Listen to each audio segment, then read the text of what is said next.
La suspension de 3 mois infligée au REDAC a expiré depuis une dizaine de jours. Mais cette association n'a toujours pas repris ses activités.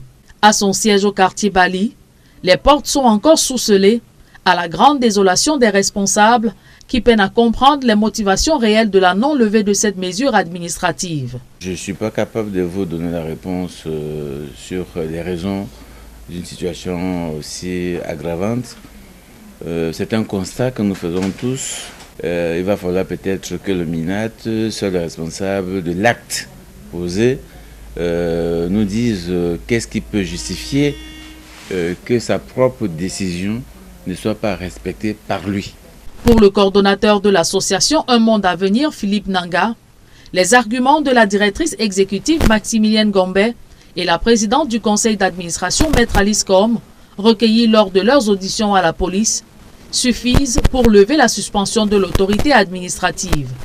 Vous savez très bien que la présidente du conseil d'administration a été interpellée, la directrice exécutive également, et que ces deux personnes sont passées à la PJ, ont été entendues, et donc il n'y a eu aucune suite. Sur le non-respect du délai de suspension expiré depuis 13 jours, Maître Kamwalimène dit le droit. Dès que les 3 mois de suspension terminent, l'État doit procéder à ce qu'on appelle main levée pour que REDAPO puisse reprendre ses activités. Et dans le cas où l'État ne lève pas, ne donne pas le main levée, REDAP doit faire recours gracieuse à l'autorité compétente. Et si dans 1 mois, cette autorité ne réagisse pas pour réouvrir REDAC est dans ses pleins droits de saisir le tribunal administratif.